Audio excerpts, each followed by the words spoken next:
Hello everybody, this is Maniac for Bricks, and I am here today with set number 7306, Golden Staff Guardians. This is a Pharaoh's Quest set from 2011. Includes 70 pieces, 3 minifigures, age is 6 to 14, and originally retailed for $9.99 in the US. Let's take a closer look at this set now, starting with the instructions. This is a small box set at that time, and here's a look at what the box art looked like, as based on the instructions.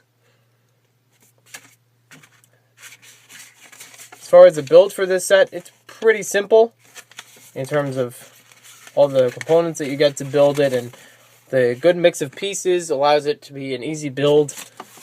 You can put it together right away. It even shows you on the back some of the projectiles that are used in the set. It also shows you the collection of Pharaoh's Quest sets. I really wish this theme lasted longer, because I think it had a lot of potential, being a return adventurer type theme. It also shows you Lego glyphs on the back, based on hieroglyphics, and a little code that you can enter on the Pharaoh's Quest website. Next up, they have the piece count, the Lego Club, and the Win Kid on the back. Here's a look at our two mummy warriors in this set. They are identical, and everything about them is identical, in fact.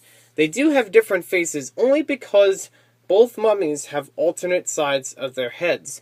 The two faces that you're looking at are the two sides for both heads.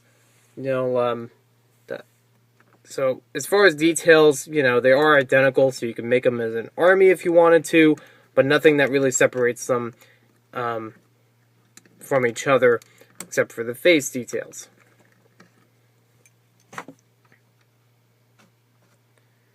They have the same exact swords. They have the scarab beetle shield, and that's what I mean by the alternate faces are the same.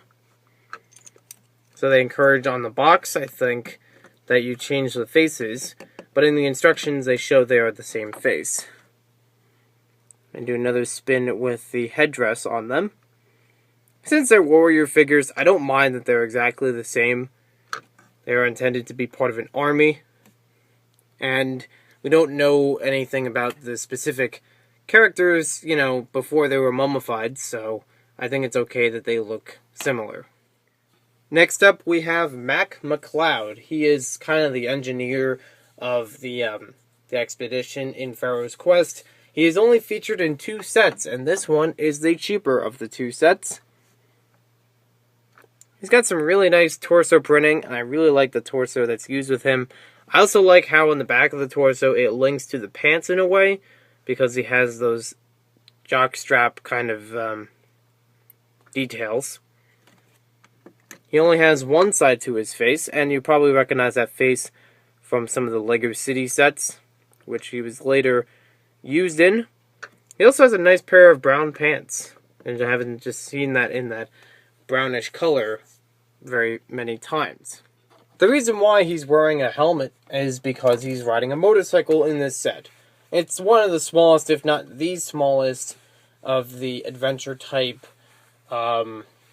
models and vehicles that are used in the Pharaoh's Quest theme, but it's still a formidable one. I still like the design of it as a basic motorcycle. It's got 2 pairs of lights on the front compared to 1 in other sets. It has a storage compartment on the back for 2 accessories, 1 large rifle and then 1 stick of dynamite. It also has a slightly movable brake light on the back. And there's really nothing wrong with this, except for the fact that it falls over easily. It doesn't have a kickstand or any pieces that could be used for a kickstand in the set.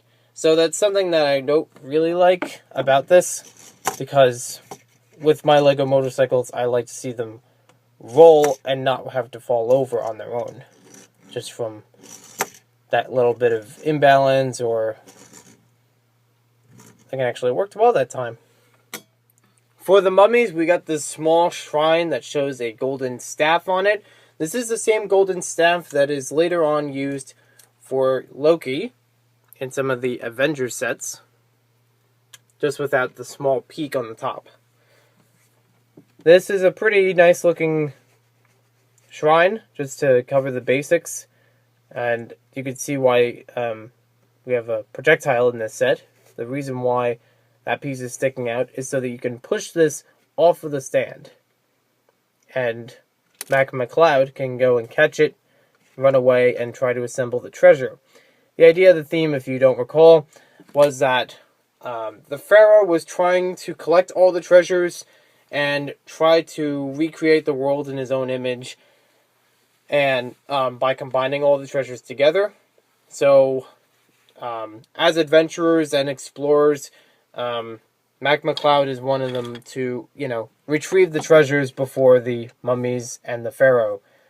And this actually has an interesting thing on the top where you can fit a small piece inside of there if you really wanted to. And as far as the main feature, it's okay to have. It's a cool thing that you could, break it out of the shrine, because it actually stays in here in a 1x1 jumper plate or tile, I believe. And it's cool to get the mummies with them so you could have them fighting each other. Nice little set for $10. I think it's okay as far as the for what you get. It's $70 pieces for $10 isn't that great, but getting 3 figures for $10 is pretty good. So I think it balances out really well, has a nice little build, and really sticks to the Pharaoh's Quest theme. So thank you for watching this video, hope you guys enjoyed it, and we'll see you next time with more LEGO set reviews.